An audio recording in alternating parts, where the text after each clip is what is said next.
who are we to knock them? We're not, we're only Monday morning quarterback in this thing, right, Jerry?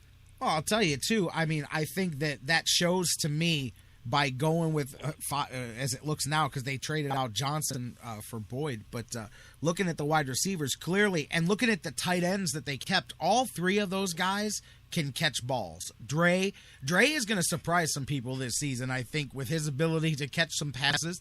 And I think a lot of people looked past him when the Browns signed him a few months back, but he ended up making this final roster. So they had an idea for what they want with him. But Barnidge catches well, and, of course, Cameron, I think you're going to see a ton. Of course, too, with a lot of running.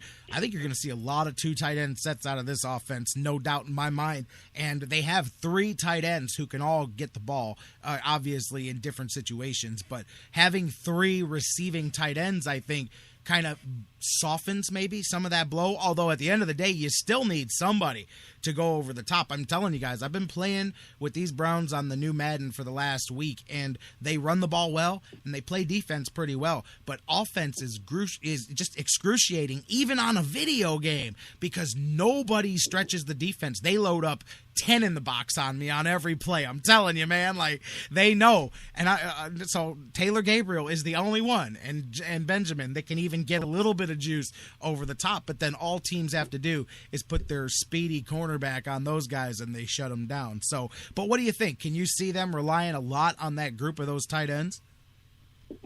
I do, and you have to consider it when you grab the guy off the practice squad, who I can't pronounce his name, Ogbune? No, I can't pronounce Emmanuel. I can't pronounce his last name either. Yeah, Obahay or whatever it is. Yes. But you know what? He was, he played at Georgia State. Georgia State, a pretty new program in football.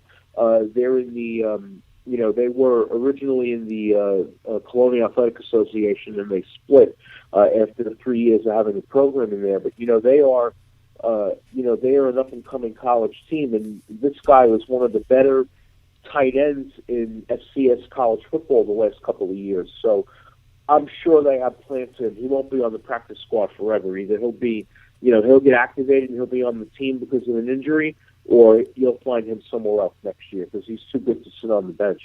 Right, yeah.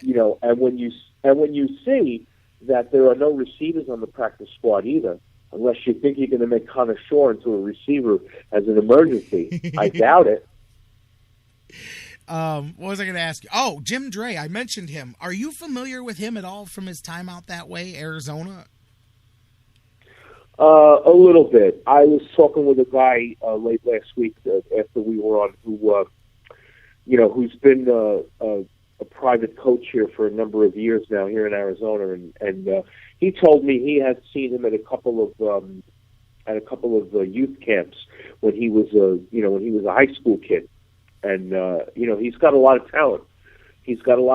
But, you have to figure out where he's going to fit in, too. Absolutely. Dr. Football Bill Chachkes is joining us. All right, my man, I'm going to put you down to it. Let's put some rubber to the road here as far as how do you see this NFL season playing out. And I'm going to write it all down, and this way we can come back to it. Let me just go around. I'm going to go quickly around the divisions real quick, and you tell me who you think is coming out on top. AFC East, who do you got emerging from there? Well, the Patriots are building another football franchise there in the East. I'm sure they'll win the division. As far as how far they'll go in the playoffs, that's another story. Belichick's going to have to come up with something new to make that, to make that Patriot dream of another Super Bowl come true. All right, on the flip side, I'm sure, right near your heart, the NFC East. Who do you got coming out of there? The Giants ran through that preseason 5-0. Do you think that is a sign to come for the season? No, that's a smokescreen, brother, right there. No team that wins 5 games in preseason is going to go, a long way in the regular season. I'd be happy if the Giants were 8-8 this year. I'll leave it like that. I really, really think, and I hate to say this, because you have all these Cowboy fans out here all over Arizona. You'd almost think that Arizona didn't have a pro team the way you have Cowboy fans here. I think the Cowboys are going to win the division, but I think they'll find themselves getting knocked around. I think the Eagles will be a wild card. I don't see the Giants making it. I see the Giants 7-9, 8-8. This is a rebuilding year for them. All right. I see Philly coming out of there, but I'm going to do my picks later in the week. All right, let's flip over. AFC West. Who do you have emerging? Denver, do they hold on to their spot here? Has anybody closed the gap? San Diego, Kansas City, Oakland? Not Oakland or San Diego. Maybe Kansas City a little bit. I still see Denver coming out on top. All right, Denver retaining their hold there. Flip it over to the other side, the West Coast teams in the NFC. Seattle, do they hold on here? San Francisco, do they flip-flop? And do either of the other teams? They got a nice emerging defense in St. Louis, and Arizona's not bad either. Do you see either of those teams sticking their nose in that battle, and which team emerges? Well, obviously, I think the Seahawks will win the division, but I think Arizona will be very close. I think they will figure out a way to get a wild card this year and keep one of the central teams out of that race, out of that playoff race. I don't see the 49ers. I think the 49ers drop off this year. I think there's a lot of fire at the beginning of the season, but I think people figure out how they can beat at least this Harbaugh brother, and the 49ers have a little bit of a drop off this year. All right, AFC South. Looking at this here, man, of course you got Indianapolis, not the best preseason for them. Jacksonville's got the young quarterback waiting his turn. You got the Titans and Houston. Who do you got emerging? Of course, Houston loaded up there on defense. Do they take the South? Does Indianapolis take it? Who do you got coming out of there? I think it's going to be very close, but I think J.J. Watt is a little angry over last season still. I think I think the Texans will come out and win that division, but it'll be very, very tight. I think they win it with 9-7 or 10-6. I'll tell you, I love defense. I'm with you on Houston's defense this year. I think they're going to be nasty myself. But let's switch over to the NFC South. Here's an interesting one, too. I think a very, very, very competitive division this year. You've got the Saints. You got the Falcons looking to bounce back. Carolina, of course, looking to show that they are continuing to be one of the top teams. And Tampa Bay with a new coach and Lovie Smith and all of that. What do you expect to see out of the South? I think the Saints will win the division. They're going to bounce back from the problems they've had in the past. And, I think they finally wiped the slate clean from, Peyton's suspension. I think they win 11 or 12 games. I think Atlanta will be very close, but I don't see it this year. I think they need another year. They need another draft to get some more players in there and have a solid team.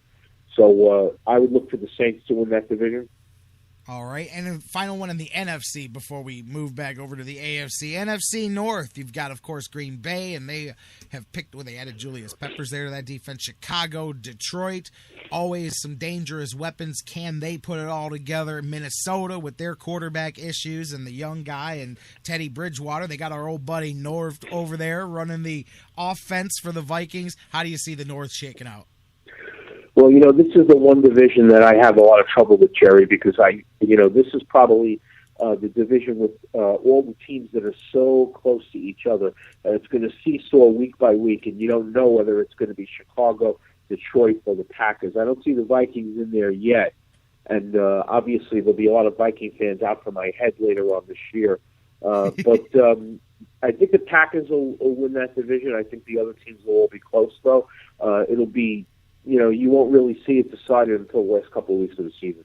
All right, final division here, and then we'll do the playoffs here. Looking at the AFC North, of course, home of the Cleveland Indians, the Baltimore Ravens, Cincinnati Bengals, and the Pittsburgh Steelers. How do you see the North shaking out? Me personally, I'll just say you don't have to think you got to make anybody happy. I think clearly Baltimore, Cincinnati on top of the division, and then Pittsburgh and Cleveland fighting underneath that one. But where are you at with the North here? I think the Ravens can win the division. I don't think Pittsburgh, has really put back enough yet. I think their defense is very strong, but I still think they're missing some pieces on offense, and Roethlisberger is not getting any younger. So I think, the Ravens, Harbaugh finds a way to win that division. I don't think it's as bad as people predict for the Browns. I think they'll be surprisingly decent this year. People are predicting 4-12 or 6-10. I think they could possibly be a 500 team, and I think they're going to scare some people early on here before people really figure out, that you have to load up that 9 or 10 in the box to stop the run game. Well, I'm really close to you on the Browns there, too. I'm somewhere between 6 and 8 wins is a best case where I think this season could end up, which coming from where you've been, I think that's a step in the right direction. And I really would love to see 500, absolutely. So we'll have to see about that. Who do you got? So in the AFC, you got New England, Denver, Baltimore, Houston. Who's your 2 wild card teams? Wow, that's hard. The Jets are right there, but, the Jets always do something to screw it up like in November and December. It's uncanny their streak of going home for January. I don't know, man. It's tough. I want to say Pittsburgh is one of the wild card teams, but I just don't think they have enough yet. Maybe Cincinnati, maybe Indianapolis. We'll see. All right. I mean, yeah, that's just kind of, this is for entertainment purposes only, by the way, for those of you listening out here. How about in the NFC? You got Dallas, Seattle, Green Bay, and New Orleans. Who joins them in the playoffs? Well, the Eagles are one team. I think what Chip Kelly is doing is tremendous. And, that running game of that offensive line, you need a 12 gauge to take those guys down. There's nothing that could stop those guys. And LaShawn McCoy, if his feet ran as half as good as his mouth is, he'd get 1,500 yards in the season. But that being said, I think he's a very good running back, and I think he has a good line to run behind. And that's really what you need in the NFL these days. I don't care about your offense. I don't care about your quarterback. I don't care about your passing game. If you don't have a front line that could run and run block, you're not winning any games because you need to chew up offensive yardage on the ground too. You can't just be a passing team. You have to have a running game. So you got Philly, and who's your other one? It's so hard. I want to say Arizona. I really do, and not just because they're my adopted team now. But I really think what Arians is doing is something very special. And when you talk to these guys, as I have a little bit, I was only down there twice this year, but I'm going to be going for a couple of games, and I'm excited about that. When you talk to Calais Campbell, when you talk to Tyrann Mathieu, when you talk to Carson Palmer, especially when you talk to Larry Fitzgerald, they are so annoyed that they had such a good record last year and they did not make the playoffs. They know they have to cut down on the mistakes and they have to win another game or two before they could, guarantee themselves a wild card spot because they're in the same division with Seattle. So I want to say them, and I guess that's what I'll give them a tentative. I'll give them a tentative wild card spot, but I wouldn't be surprised if it was a shootout between them and the 49ers going down the last couple of weeks of the season. All right. Well, then, how do you see the playoffs shaking out? Who is your Super Bowl teams, my man? Who is going to meet to end it all? You know what? I'm going to go with the Patriots and the Seahawks. I like the Broncos, but I don't think they have enough to get through the AFC Championship game. I think Belichick finds a way this time. Because he really wants it. He wants, he wants his legacy. He wants that legacy of winning that many Super Bowls. That's what his goal is, and he won't retire until he may never retire. He may be, him and Kaufman may be throwing things at each other when they're in their 80s, for all we know. But so, do they win the Super Bowl? I'm going to say Patriots Seahawks. There you go. No, do they win it? Do they win the whole thing? Oh no. No, I think the Patriots. I think it's really close. I think the Seahawks come back and win it down at the end of the game. I just think Pete Carroll is a better rounded coach than Belichick is. Belichick has more stuff to pull out of his sleeve, but Carroll is a much more. He's done something that I didn't believe he could do in the NFL, coming back to the NFL from college, and that is he's brought a team together and made them, a winning franchise when people have said, well, they're a good team, but they're always afterthought. They're always a second run. This team is now set for the next 5 years to dominate. Wow, there it is, man. Seattle over New England in the Super Bowl. That's Dr. Football's pick. Pete Carroll, a more well-rounded coach than Bill Belichick. He puts it out there. Going to be interesting now. We get to sit back and watch this thing